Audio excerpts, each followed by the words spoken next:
सदन में नारेबाजी करना तरीका ठीक नहीं है। प्लीज माननीय सदस्य बैठिए, उनको अपनी बात कहने दीजिए। आपने अपनी बात कही है, यह तरीका ठीक नहीं है। नो गलत तरीका है आपका, नो गलत तरीका है आपका। स्मृति जी, पुनः कहती हूँ अध्यक्ष महोदय, शायद अपने ही कोलाहल में सुन न पाए हो। मणिपुर हमारे देश का अभिन्न अंग है, खंडित न था, न है, न कभी होगा। इनके यूपीए के अलायंस के एक नेता ने तमिलनाडु में एक वक्तव्य दिया है। पुनः कहती हूं कि भारत का मतलब मात्र उत्तर भारत। मैं आज गांधी खानदान से, कांग्रेस पार्टी से पूछना चाहती हूं, क्या भारत केवल उत्तर भारत है? अगर दम है तो अपने पार्टनर को मुंह तोड़ जवाब दे, अगर हिंदुस्तान में आस्था रखते हैं। कांग्रेस के एक नेता ने, अध्यक्ष महोदय, कोर्ट में जाकर वक्तव्य दे दिया कि कश्मीर में रेफरेंडम की तलाशना चाहिए संभावना। मैं आज कांग्रेस पार्टी से पूछना चाहती हूं, क्या उनके आदेश अनुसार ये वक्तव्य कि कश्मीर का खंडन हो, भारत विभाजित हो, क्या ये कांग्रेस के नेतृत्व के आदेश के अनुसार है? अध्यक्ष महोदय, पुनः कहती हूं, हमारे राष्ट्र के संसदीय इतिहास में आज तक भारत मां की हत्या की बात करने वाले कभी भी बैठकर मेज नहीं थपथपाते। कांग्रेसियों ने बैठकर मां की हत्या के लिए मेज थपथपाई है। ये बात करते हैं इंसाफ की, ये चेहरा धूमिल है, ये चेहरा धूमिल है। मैं बताऊं किसका चेहरा है, मैं बताऊं किसका चेहरा है अध्यक्ष महोदय। ये चेहरा है गिरिजा टिक्कू का। सुन लीजिए पंडितों की दास्तान आप भी। गिरिजा टिक्कू का यह चित्र है। 90 के दशक में एक महिला यूनिवर्सिटी में अपना पेचेक लेने जाती है। सारी बातें करूंगी। अपना पेचेक लेने जाती है, बस से घर लौटने का प्रयास करती है। उसको 5 मर्द बस से खींचकर टैक्सी में ले जाते हैं, बलात्कार करते हैं और फिर आरी से उसका बदन काट देते हैं। जब गिरिजा टिक्कू के जीवन पर एक फिल्म में एक प्रति आया,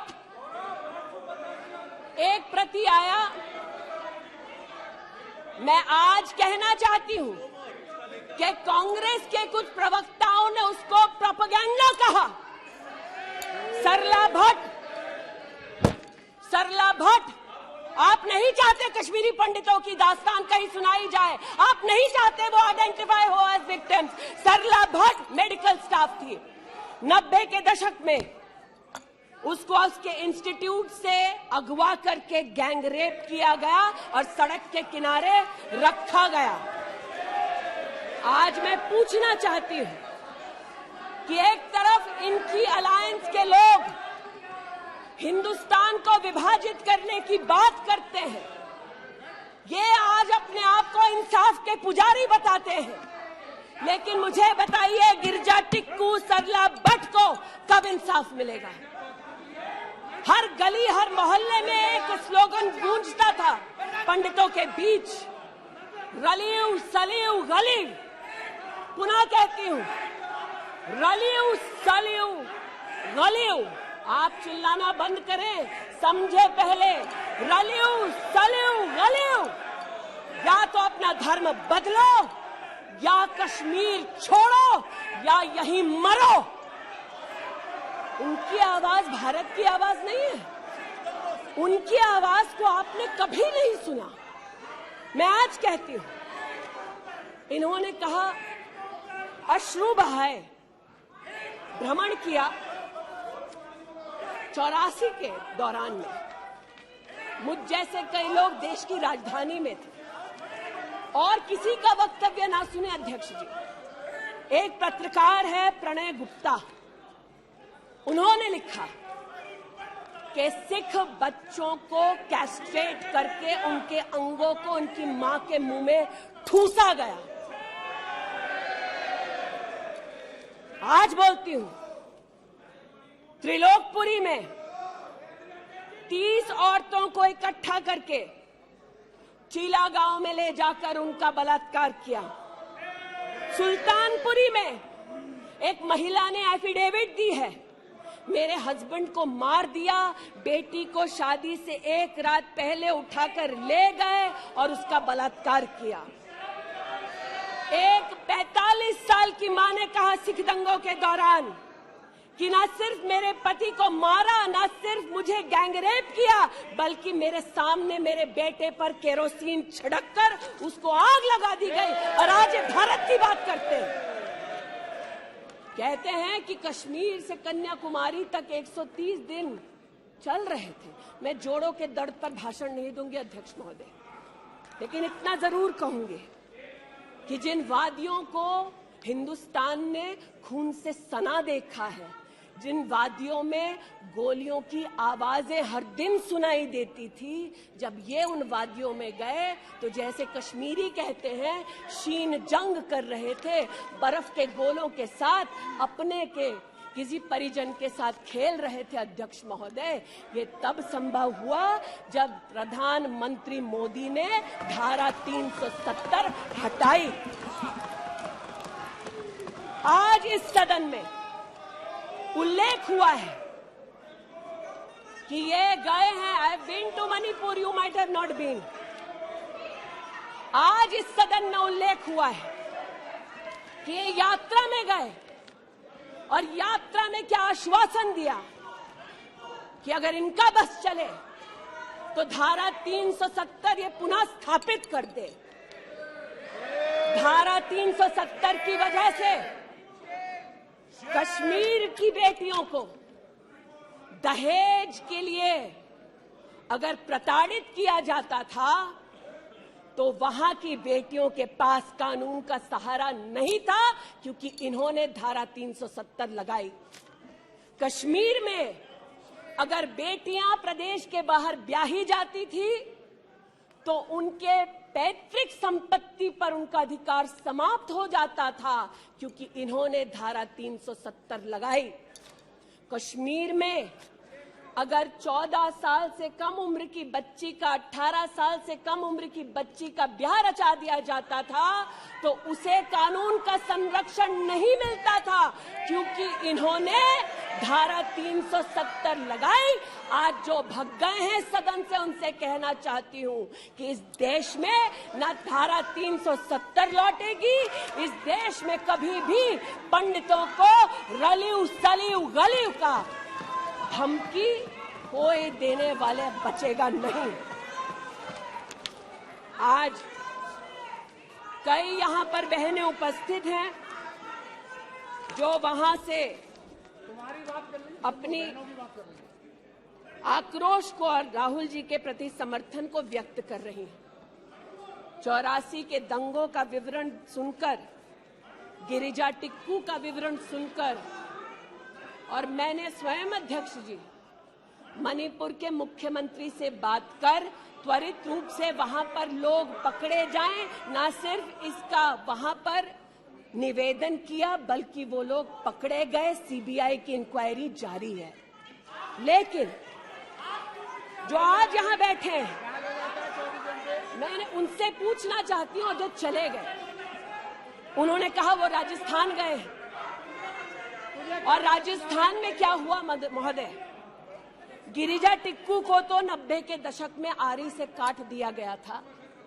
भीलवाड़ा में 14 साल की लड़की के साथ सामूहिक बलात्कार होता है। इस सदन से 2 महिला एमपीज उस परिवार से मिलती हैं। बच्ची जब जिंदा थी गैंगरेप के बाद महोदय, उसे काटा जाता है, फिर उसे भट्टी में डाल दिया जाता है। ये इन महिला सांसदों का वक्तव्य है। कि जिस बच्ची को 14 साल की उम्र में जब जीवित थी गैंगरेप के बाद भीलवाड़ा राजस्थान में काटा गया, जलाने के लिए फेंका गया, उसका मात्र एक हाथ भट्टी के बाहर छूट गया था। मैं आज पूछना चाहती हूं अध्यक्ष महोदय, ये आज जो जोर जोर से चिल्ला रहे हैं, न्याय की गुहार इन्होंने तब नहीं लगाई जब 60 साल की एक महिला का पश्चिम बंगाल में उसकी नाती के सामने गैंगरेप हुआ। कोर्ट में केस लंबित है, इनका दिल नहीं दहला और पूछ रहे थे कि मणिपुर के बारे में आप नॉर्थ ईस्ट के बारे में नहीं जानते। जिन्होंने प्रस्तावना की उनसे कहती हूँ, नल्ली का मैसेकर हुआ, 5 मिनट के लिए कांग्रेस की एक नेत्री गई, लेकिन इनका क्या रुख था तब। 2012 में तरुण गोगोई जी ने स्वयं वक्तव्य दिया है कि दंगे हो रहे हैं, लेकिन कांग्रेस की केंद्र की सरकार ना ट्रूप्स दे रही है, ना इंटेलिजेंस दे रही है। कोकराझार की बात करते हैं कि मेरा वक्तव्य नहीं है, तब के कांग्रेस के मुख्यमंत्री तरुण गोगोई का वक्तव्य है। कोकराझार में हिंसा होती है, धुबड़ी में 3-3 महीने कर्फ्यू रहता है। आज महोदय जो लोकतंत्र की दुहाई दे चुके हैं, हम बार बार इस सदन में बार बार इमरजेंसी की गाथा को याद करते हैं।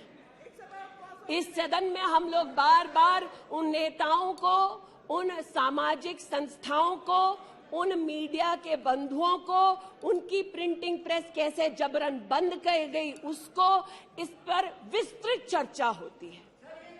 लेकिन इमरजेंसी के कालखंड में साधारण महिला का इन्होंने, कांग्रेस पार्टी ने क्या हश्र किया। स्नेहलता रेड्डी की आज बात करना जरूरी है। बेंगलुरु की जेल में बंद किया गया, और इसलिए बंद किया गया क्योंकि वो सोशलिस्ट थी, भाजपाई नहीं थी, सोशलिस्ट थी।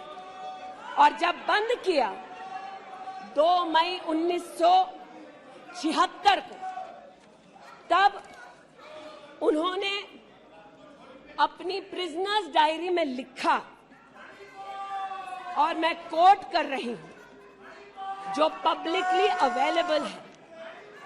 As a woman comes in, she is stripped naked in front of everyone else. When a human being is sentenced, is the punishment not enough? Must the human body be degraded and humiliated? ये स्नेहलता रेड्डी के शब्द है जो उन्होंने emergency के कालखंड में jail में लिखे, अपनी अचीवमेंट्स को बताते हुए। जून 6, 1974 में स्नेहलता रेड्डी लिखती है that at least I have achieved something here. I have stopped the horrible beatings the women prisoners used to get. ये कांग्रेस का इतिहास है, और ये भारत की बात करते हैं। अस्थमा की पेशेंट थी ये महिला, जेपीजी को तो डायलिसिस ना करने दिया, अस्थमा की इस पेशेंट को दवा नहीं लेने दी। वो 2 बार एस्थमेटिक कोमा में गई, और एस्थमेटिक कोमा में जाते जाते जब उनकी हालत बिगड़ी तो पैरोल पर उनको 15 जनवरी 77 में छोड़ा। चार्जशीट में इस औरत का नाम नहीं था, और 5 दिन बाद उनका देहांत हो गया। इनका इतिहास खून से सना है, और जिनकी हत्या हुई आज वो इनको कटघरे में नहीं ला सकते, इसलिए आज इस सदन में मैं उनका नाम ले रही हूं, उनके बारे में बोल रही हूं। चाहते हैं कि मणिपुर पे चर्चा हो, मणिपुर पे चर्चा करने के लिए बार बार पार्लियामेंट्री अफेयर्स मंत्री ने गुहार लगाई, बार बार देश के गृह मंत्री ने कहा, हमारे श्रद्धेय राजनाथ जी ने भी कहा कि आप मणिपुर पे सदन पर चर्चा कीजिए, हम चर्चा के लिए तैयार हैं, भागे ये, हम नहीं, भागे ये और हम नहीं। और भागने के पीछे कारण क्या? क्योंकि गृह मंत्री जब बोलने लगेंगे, परतें जब खुलने लगेंगी, तब ये मौन साध लेंगे। मौन मुद्रा का उल्लेख हुआ था, मौन थे ये लोग कई चीजों पर और आज भी हैं। अध्यक्ष महोदय, मेरे हाथ में केपीएमजी की एक रिपोर्ट है जो इनके कार्यकाल से संबंधित है, जो कहता है कि करप्शन की वजह से यूपीए की कार्यकाल में हमारे देश की जीडीपी की ग्रोथ को 9% का नेगेटिव इंपैक्ट होगा। ये अंतर्राष्ट्रीय एजेंसीज बोल रही थी, लेकिन ये चुप थे, आज भी चुप हैं।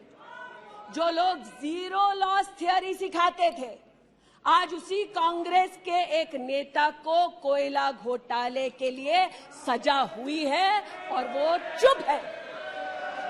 लेकिन चुप और बहुत सारी चीजों में रहे महोदय। 2005-06 में यूपीए की सरकार को ये ज्ञात हो गया था कि खुले में शौच करने की वजह से महिलाओं का बलात्कार हो रहा है। 2005-06 में इनको पता था, ये सरकारी सर्वे में ज्ञात हुआ है, लेकिन ये चुप थे। 2010 में वर्ल्ड बैंक की रिपोर्ट ने कहा, इनकी तब सरकार थी, कि स्वच्छता न होने की वजह से देश की जीडीपी पर 6.4 का नेगेटिव इंपैक्ट है। ये चुप रहे। महिला का बलात्कार खुले में शौच में हो रहा था, इनको पता था, ये चुप रहे। 2014 तक देश में केवल 39% आबादी को इन्होंने टॉयलेट की व्यवस्था सुनिश्चित करके दी। 2019 तक 100% कवरेज हुआ। 110 मिलियन टॉयलेट। ये हंसते हैं इस पे अध्यक्ष जी। शायद इनको पता नहीं है कि एक महिला के लिए दिन की शुरुआत में शौच के लिए बाहर जाना या सूर्यास्त का इंतजार करना, शौच के लिए बाहर जाना और वहां उसका शारीरिक शोषण होना, बलात्कार होना, ये कितनी बड़ी सामाजिक और क्रिमिनल चुनौती है, इस बात से इनको कोई सरोकार नहीं, इसलिए उपहास का विषय बनाते हैं। आज मुझे ये कहते हुए शर्मिंदगी है कि मैं यहां पर कह रही हूं कि खुले में शौच करने वक्त औरत का बलात्कार होता है, ये उपहास उड़ा रहे हैं और महिला उपहास उड़ा रही है। शायद यही लक्षण है कांग्रेस मिथ अलायंस के, कि औरत का बलात्कार हो तो ये हंसे, भारत मां की हत्या की बात हो तो ये यहां पर तालियां पीटे। ये कांग्रेस का लक्षण है। इनकी प्रस्तावना के वक्त ये कहा गया कि हम बात करेंगे मात्र एक व्यक्ति से, हम किसी मंत्री से बात नहीं करेंगे, क्योंकि मंत्रियों की कार्यशैली पर इनको चर्चा नहीं करनी। और शायद सच भी है, इनका अपना अनुभव है कि इनके यहां पावर का केंद्र बिंदु एक था। यहां पर फर्क यह है कि हम सब कलेक्टिव रिस्पॉन्सिबिलिटी के भागीदार हैं। इसलिए आज जब गजेंद्र शेखावत जी के मंत्रालय की ओर से टॉयलेट की व्यवस्था होती है, तो मैं एक महिला सांसद और नागरिक के नाते इनका भी उतना ही अभिनंदन करती हूं जितना कि प्रधानमंत्री जी का। जल जीवन मिशन महोदय, हमारे देश में जब इनकी सरकार थी तो मात्र 3 करोड़ परिवारों तक नलके से पानी पहुंचता था। अब 2019 का आंकड़ा कहता है कि आपने तब तक 9.5 करोड़ तक पानी पहुंचाया और अब लगभग 19 करोड़ 40 लाख और 12 करोड़ 40 लाख तक आपका पानी नलके से पहुंच चुका है। लेकिन इनको इससे भी सरोकार नहीं कि अगर टॉयलेट बना, महिलाओं का शोषण कम हुआ, देश की साधारण महिला का सम्मान बढ़ा, तो इनसे इनका कोई सरोकार नहीं। स्पष्ट है, गरीब के घर में नल से जल पहुंचा तो कांग्रेस का उसका कोई सरोकार नहीं। ये स्पष्ट है और सही है। हमारा सरोकार है, देश हमारा है, सेवा हमारी है। आज ये उत्तेजित है कि मैं इस सदन में मंत्रिमंडल के अपने कई सहयोगी साथियों का वर्णन करती हूं। एक ऐसी महिला मंत्री का वर्णन कर रही हूं जो वर्तमान में नहीं है। जनधन के माध्यम से 23 करोड़ महिलाओं का बैंक का खाता खुला। ये इनके लिए कोई मान्यता नहीं रखता, ये मुझे स्वीकार है, ये हमारे लिए अहम है। मुद्रा के माध्यम से 40 करोड़ लोगों को जो जीवन में कभी व्यवसाय नहीं कर पाते थे, जिनके पास कांग्रेस की पर्सनल डायलिंग मशीन नहीं थी, उनको मुद्रा का लोन मिला। 27 करोड़ लोन महिलाओं को दिए गए। महिलाओं को अपना व्यवसाय शुरू करने के लिए 23 लाख करोड़ रुपया सैंक्शन किया गया मुद्रा के माध्यम से। इनका उससे कोई सरोकार नहीं। 8 करोड़ नौजवान हमारे राष्ट्र के इतिहास में फर्स्ट टाइम एंटरप्रेन्योर्स बने। इनका उससे कोई सरोकार नहीं। 1,80,000 अकाउंट्स में स्टैंड अप इंडिया का 40,000 करोड़ का पैसा दिया गया। 80% महिलाएं। एक मिनट प्लीज। क्या तरीका है? वह अपनी बात कह रही है, तथ्यों के आधार पर कह रही है। आपको खंडन करना है तो आप बोलना, जब तथ्यों के आधार पर करना। गलत बात ये। नो गलत। माननीय मंत्री जी,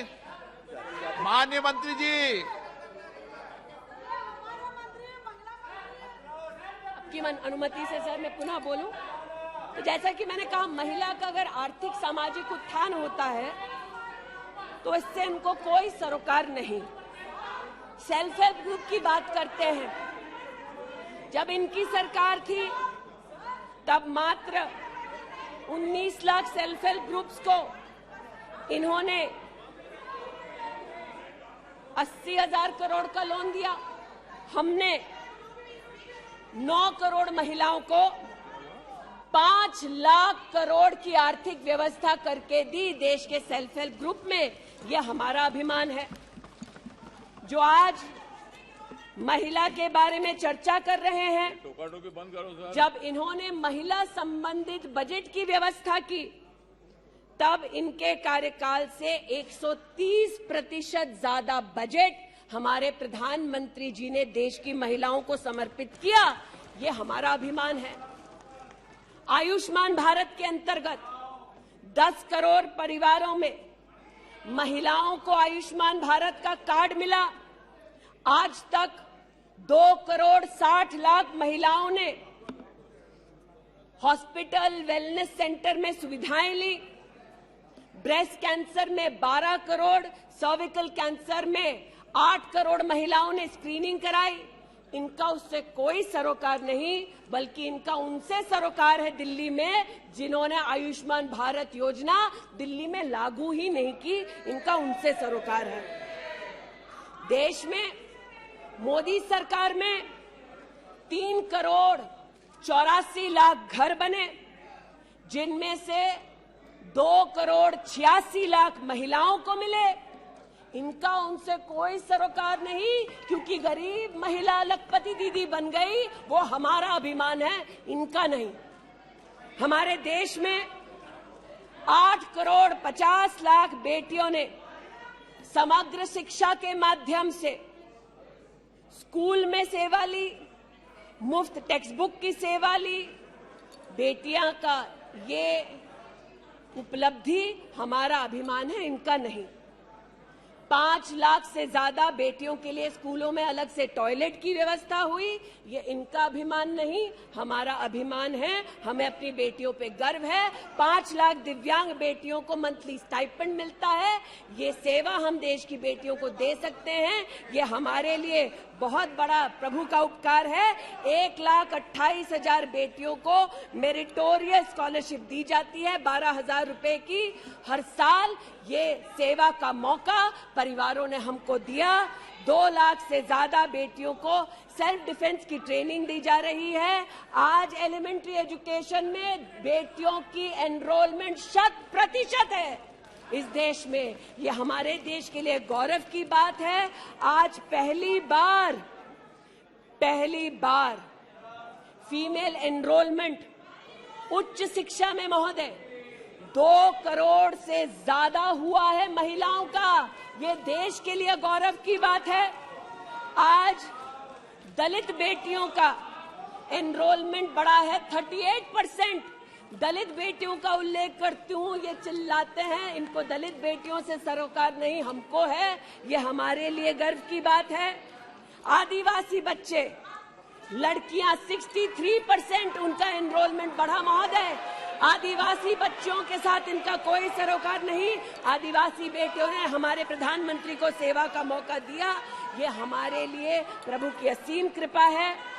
नॉर्थ ईस्ट की बात करते हैं तो महिला ने नॉर्थ ईस्ट में 34% की इंक्रीज हुई है एनरोलमेंट में। नॉर्थ ईस्ट के मेरे सभी साथियों को, चाहे वो सदन में कहीं भी बैठे हों, महिलाओं की दृष्टि से मैं अभिनंदन देती हूँ। आज हमारे देश में महिला जो पीएचडी करती है 99.2% की वृद्धि हुई है एनरोलमेंट में पीएचडी करने वाली महिलाओं में। ये हमारे लिए हिंदुस्तानी होने के नाते गौरव की बात है। आज जो महिला शैक्षिक संस्थानों में सेवा दे रही, यूनिवर्सिटीज में, इंस्टीट्यूशंस में, कॉलेजेस में 66%, 66% उनकी वृद्धि हुई है। आप हो करते जाएं, हम तो उनके लिए बल्ले बल्ले ही करेंगे। आज मुझे ये कहते हुए खुशी है कि हमारे लेबर मिनिस्ट्री ने कहा है कि ईपीएफ में 28,70,000 महिलाओं ने अब अपने आप को सब्सक्राइबर बनाया है। आज 2017 से लेकर 22 तक लगभग 1400 महिला साइंटिस्ट को भारत सरकार की विविध स्कीम्स के अंतर्गत सहयोग मिला है। आज महिलाओं को मैटरनिटी लीव में 26 हफ्ते की पेड मैटरनिटी लीव मोदी सरकार ने सुनिश्चित की है। आज महिलाओं ने 3 करोड़ महिलाओं ने प्रधानमंत्री मातृ वंदना योजना के अंतर्गत 13,700 करोड़ रुपया अपने बैंक के खाते में पाया है। इस सेवा के लिए प्रधानमंत्री जी को आभार और बेटियों का अभिनंदन। आज हमारे देश की बेटियां सैनिक स्कूल में पढ़ सकती हैं। इस ऐतिहासिक निर्णय के लिए रक्षा मंत्री जी, प्रधानमंत्री जी को आभार। आज हमारी देश की बेटियां आर्म्ड फोर्सेस में परमानेंट कमीशन पा चुकी हैं। हमारे देश का गौरव बढ़ाने के लिए ऐसी बेटियों का आभार। आज जो महिला और महिला हक के लिए यहाँ बोल रहे हैं,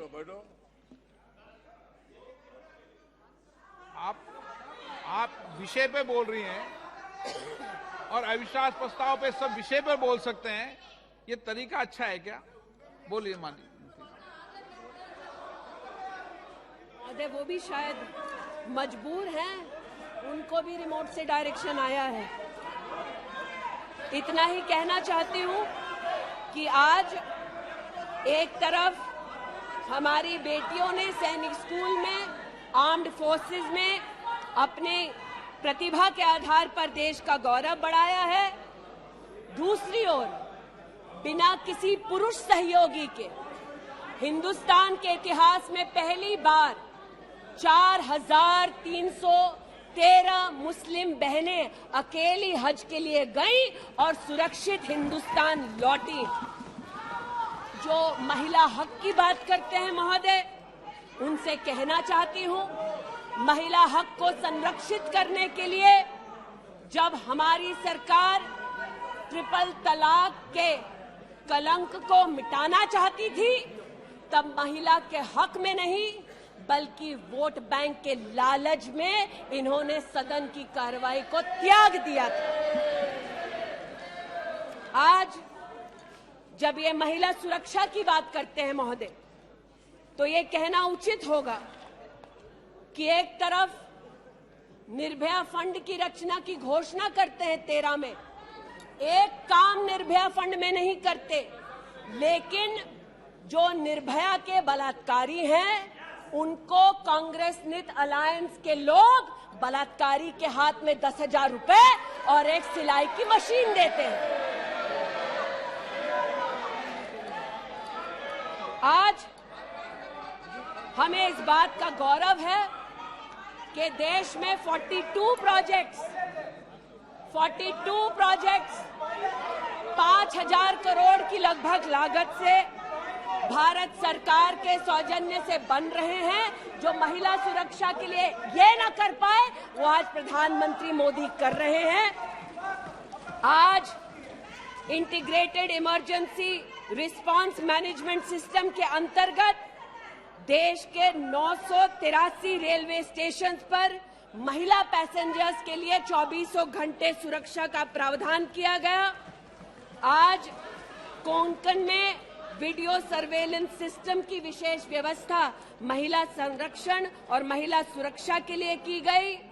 आज चूंकि रेल मंत्री बैठे हैं, आर्टिफिशियल इंटेलिजेंस के आधार पर facial recognition system, integrated surveillance system, ये सब भारत सरकार के सौजन्य से महिला सुरक्षा के लिए प्रधानमंत्री मोदी ने सुनिश्चित की। एक बात पर मैं आपत्ति अभी दर्ज करती हूं अध्यक्ष जी, कि जिनको आज मुझसे पहले वक्तव्य देने का अधिकार दिया गया, उन्होंने जाते जाते एक अभद्र यहां पर लक्षण के दर्शन दिए। It is only a misogynistic man who can give a flying kiss to a parliament which seats female members of parliament. ऐसी गरिमा विहीन आचरण को इस देश के सदन में कभी नहीं देखा गया।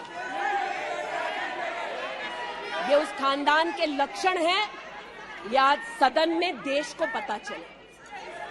लेकिन कहां गए हैं, वहां पर क्या हालात हैं अध्यक्ष महोदय? गोद भराई के नाम पर राजस्थान में भास्कर ने लिखा है कि राजस्थान की कांग्रेस की सरकार जेब भराई कर रही है।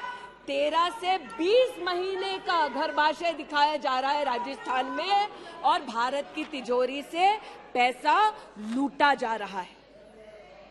इनका सरोकार महिला उत्थान से नहीं, ये महिला के बारे में क्या सोचते हैं, इनकी क्या हरकतें हैं, इनके नेता ने जाते जाते यहां पर उसको प्रसारित कर दिया है। लेकिन इन्हें सरोकार इनके नेता को किससे है? चीन से है। तो चूंकि सब चीन में इतनी रुचि लेते हैं कांग्रेस पार्टी के नेता, इसलिए आज एक सुखद समाचार भी सुनाती हूं। चीन में 31st यूनिवर्सिटी गेम्स हुआ। 1959 से लेकर आज तक भारत को मात्र 18 पदक मिले। इस बार 26 मेडल का रिकॉर्ड हिंदुस्तान के बच्चों ने स्थापित किया। भारत मां के टुकड़े के लिए तालियां बजाते थे, भारत मां के बच्चों के लिए तो बजा दो। 11 गोल्ड, 5 सिल्वर, 10 ब्रॉन्ज। आज देश के यूनिवर्सिटी के छात्र देखें कि 31st यूनिवर्सिटी गेम में भारत का नाम रोशन करने वाले छात्रों के लिए मैं गुहार लगा रही हूं कि कांग्रेस पार्टी यहां अभिनंदन कर दे, लेकिन वो अभिनंदन से भारत के बच्चों को वंचित रखते हैं।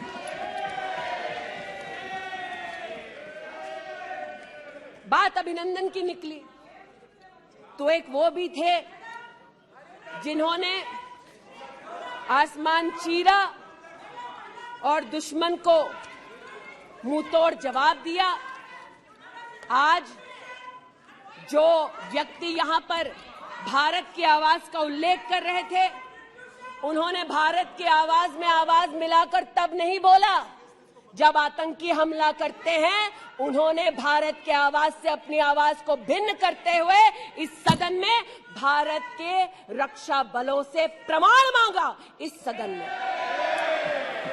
लेकिन प्रमाण क्यों मांगा? क्योंकि कुछ लोगों ने कहा होगा। और प्रमाण मांगने का क्या सलीका है, ये मीडिया के मित्रों के माध्यम से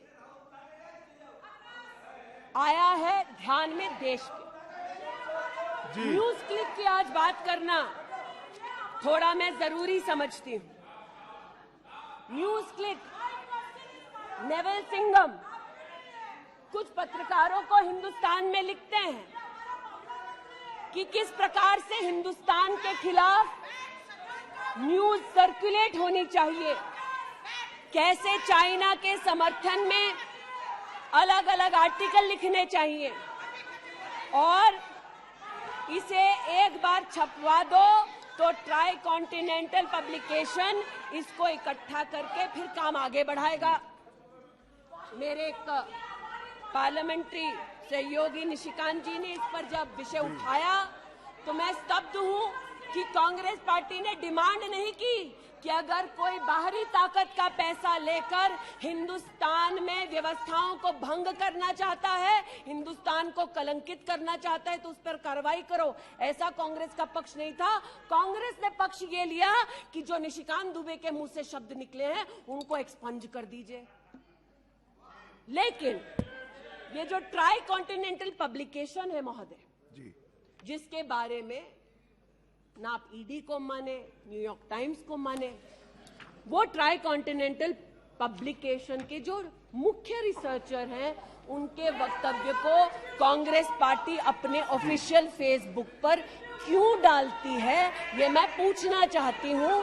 जो जानबूझकर भारत के किसानों के हितों के खिलाफ बोलते हैं, उनका वक्तव्य ट्राई कॉन्टिनेंटल पब्लिकेशन वालों का जो सीनियर फेलो या रिसर्चर है उसका वक्तव्य कांग्रेस, नेशनल कांग्रेस के फेसबुक पर 19 अप्रैल 2019 को क्यों पब्लिश होता है, ये थोड़ा बहुत शोध का विषय है, ये थोड़ा बहुत चर्चा का विषय है। आज मैं ये कहना चाहती हूं कि जब प्रस्तावना हुई, मैं तो प्रस्तावना के विरुद्ध खड़ी हूं। मैं नरेंद्र मोदी जी के नेतृत्व पर राष्ट्र के सभी नागरिकों के साथ पुनः विश्वास दर्शाते हुए अपना वक्तव्य देती हूं। लेकिन राहुल जी ने किस पर विश्वास जताया? राहुल जी ने विश्वास जताया मुस्लिम लीग पर। कहा सेक्युलर पार्टी है। शायद राहुल जी ने ना पढ़ा हो कि 80 के दशक में मुरादाबाद में 83 लोगों को मारने वाली मुस्लिम लीग, राहुल जी को बताना पड़ेगा सेक्युलर कैसे हुई। राहुल जी को आज जवाब देना होगा कि वो राष्ट्रभक्ति की बात करते हैं तो क्या जेएनयू में जाकर जब भारत तेरे टुकड़े होंगे का नारा दे रहे थे वो राहुल गांधी की देशभक्ति थी? राहुल गांधी को आज जवाब देना होगा, है तो नहीं? उनको आज जवाब देना होगा। जिस अफजल गुरु ने इस संसद पर हमला किया, उस अफजल गुरु के संरक्षक समर्थक को कांग्रेस पार्टी ने अपने पार्टी का नेता बना दिया, जिसने कहा यह राहुल गांधी की देशभक्ति है। राहुल गांधी की देशभक्ति आज बताती हूं। इन्होंने, घबराइए मत, आप ही की नेता बोलकर गए हैं, घबरा क्यों रहे हैं? बैठिए, आराम से बोल रही हूँ। जरा संक्षेप कीजिए। मैं पुनः बोलना चाहती हूँ, अध्यक्ष महोदय, बहुत सारे व्यवधान आए। अब राहुल जी की बात चली है तो कृपा थोड़ी सी कर दीजिए। दोबारा कहती हूँ, क्या बोले हैं और क्या बाहर बोले हैं। देश के बाहर गए तो कहा आइडियाज ऑफ इंडिया कॉन्क्लेव में that there is going to be a Mars upsurge. India has massive amount of polarization. ये राहुल गांधी के शब्द हैं। इसका मतलब राहुल गांधी ने विदेश में जाकर कहा हिंदुस्तानी सौहार्द की भूमिका में नहीं रहते। राहुल गांधी ने कहा कि हिंदुस्तानी भाईचारे में इतना विश्वास नहीं करते because there is a massive amount of polarisation.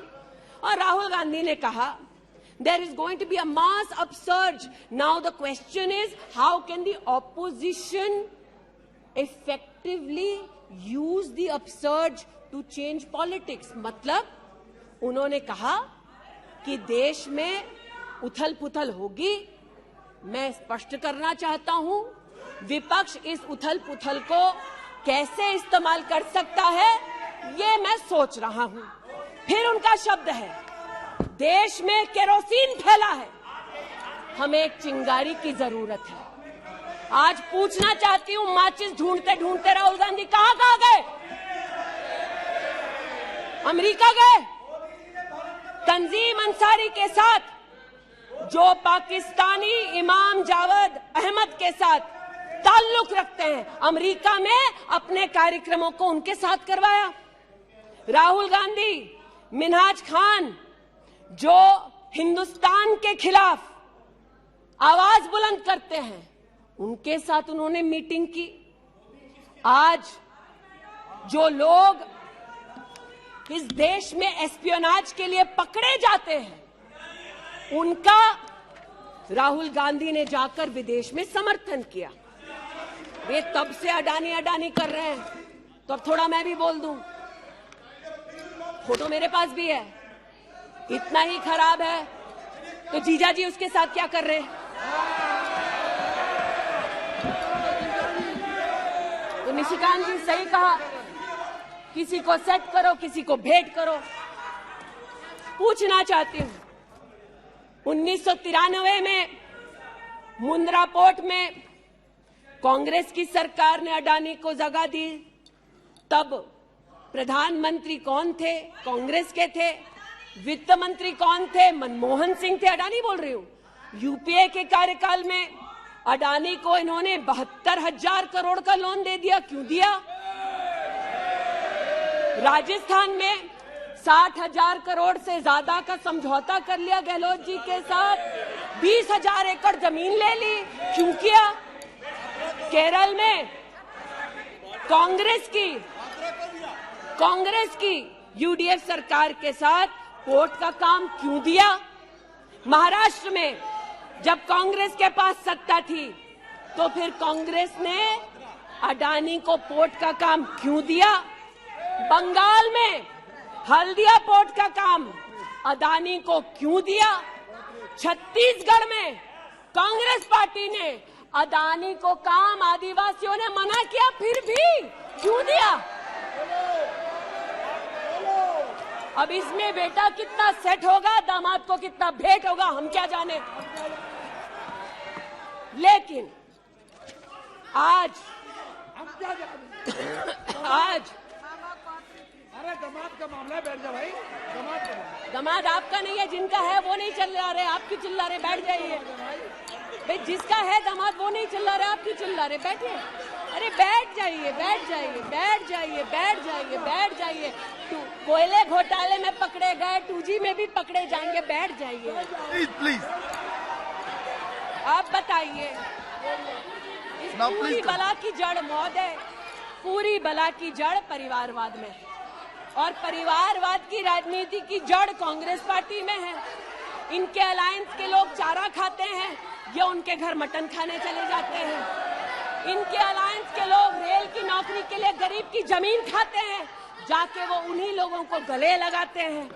और इनके सब के पीछे एक ही मजबूरी है, जो बड़ी विनम्रता से अजीत दा ने भी स्वीकारी कि मजबूरी हमारी कि तीसरी बार जनता कह रही है फिर एक बार मोदी की बारी। Okay now please conclude. तो मैं लिसन प्लीज। ये आज बैठिए। यहाँ पर उल्लेख कर रहे थे किसान की, आप भी बैठिए, आप किस लिए खड़े? ये बात आज कर रहे थे किसान की, तो किसान का क्या हश्र करते हैं वो मैं बताना चाहती हूँ। अध्यक्ष महोदय थोड़ी सी मुझे मोहल्लत दे दें। ये मैं कहना चाहती हूँ उस क्षेत्र की बात जिसकी मैं प्रतिनिधि हूँ, जहाँ पर बैठिए प्लीज बैठिए दलित प्लीज मांग कर रहे थे विद्यालय की। 1982 में किसानों ने 4 बीघा 2 बिस्वा जमीन इंटर कॉलेज के लिए दी और अमेठी में धोखे से किसानों की ये जमीन हड़पने वाले फाउंडेशन का नाम गांधी खानदान है। 2016 में राहुल जी दौरे में गए तिलोई, वहाँ पर लोगों ने कहा 200 छात्रों ने सुनिए कि जमीन वापस ले दो, हमारे लिए कॉलेज की व्यवस्था करो। इन्होंने अपने अलायंस पार्टनर के साथ उन छात्रों को जेल भगा दिया। 17 में जेल भगाया। सेठा गौरीगंज में प्रमाण है, आ जाओ गौरीगंज, दूध का दूध पानी का पानी यही कर दूंगी। गौरीगंज सेठा रोड पर जमीन हब्जाली, भूसियावा मार्ग पर नरसिंहभानपुर पर मुंशीगंज में जमीन हथियाली। ये उनका संस्कार है। जमीन कौन कौन हड़पता है ये कांग्रेस की गाथा स्पष्ट है। जहां ये हैं वहां पर आज मैं अभिनंदन देती हूँ रेल मंत्री का कि रेल कोच फैक्ट्री रायबरेली में भी 10,000 कोचेस तब बनी जब नरेंद्र मोदी देश के प्रधानमंत्री बने। पीड़ा हो रही है जी। मैं बस इतना बताना चाहती हूँ कि आज जो किसानों का दम भरते हैं, बालियान साहब शायद यहाँ नहीं है, मैं अमेठी के किसानों की ओर से विशेष बालियान साहब आपको नतमस्तक होकर आभार व्यक्त करती हूँ। राष्ट्र के इतिहास में पहली बार अमेठी में खाद की रैक उतरी जब मोदी आए। इन्होंने न खाद दी, गौरीगंज में किसानों पर लाठीचार्ज करते थे, राजनाथ जी इसके साक्षी हैं। इन्होंने 80% लोगों के पास अमेठी में जहां 5 दशक इन्होंने राज किया, 80% लोगों को शौचालय नहीं दिया, 60% लोगों के घर में बिजली नहीं दी। और ये आज लोकतंत्र की बात करते हैं, अपनी प्रतिभा की बात करते हैं। आज मैं आभार व्यक्त करती हूँ। अमेठी का पहला सैनिक स्कूल मोदी जी ने दिया, 7.5 लाख लोगों को मुफ्त अनाज मोदी जी दे रहे हैं। अमेठी का आज पहला मेडिकल कॉलेज जिसके नाम से इस खानदान ने जमीन हड़प ली थी वो नरेंद्र मोदी ने दिलवाई। आज मैं इतना कहना चाहती हूँ अध्यक्ष महोदय, जो अभी है नहीं, जो 50 साल की उम्र के बाद देश देखने निकले थे, वो देश के किस कोने में वर्तमान में है मैं नहीं जानती, लेकिन इतना एक मिनट। और देखिए आपने एक फिलॉसफर का मंत्रिमंडल में अविश्वास प्रस्ताव लाया है, तो मंत्रिमंडल उस संबंध में बोलेगा, उनको बोलने का अधिकार है। प्लीज आप बैठ जाइए। मणिपुर पर चर्चा आपने नहीं मांगी है, वो एक विषय है, उस पर चर्चा हो रही है, उसका उत्तर भी आएगा, परंतु no please sit down. But what sir of the enemy who speaks slyly, what of that enemy? आज जिनके पास ना नीति थी, ना नियत थी, ना देश के प्रति निष्ठा थी, आज ना जो कभी हिंदू के हुए, जिन्होंने राम के अस्तित्व को नकार दिया, ना सिखों के साथ जिन्होंने इंसाफ किया, जो ना कभी महिलाओं के उत्थान के लिए समर्पित थे, ना नौजवान के सशक्तिकरण के लिए समर्पित थे, ना किसान के बलिदान को स्वीकार कर किसान की समृद्धि के लिए समर्पित थे। आज उनसे कहना चाहती हूं कि जो समर्पित है, जो सबके विश्वास के साथ सबका विकास कर रहा है, उस पर देश को पुनः विश्वास दिखाएंगे 2024 में पुनः मोदी सरकार बनाएंगे। इस अविश्वास प्रस्ताव का मैं निषेध करती हूं और भारत मां का जयकारा लगाते हुए जो भारत मां की हत्या की बात कर रहे थे महोदय, उनसे कहना चाहती हूं, अंग्रेज आए चले गए, मुगलिया सल्तनत आई खत्म हो गई, हिंदुस्तान आज भी है और आगे भी रहेगा और हिंदुस्तान इस देश की तिजोरी की चाबी वापस उनकी माताजी के हाथ में नहीं देगा। श्री मिथुन रेड्डी जी,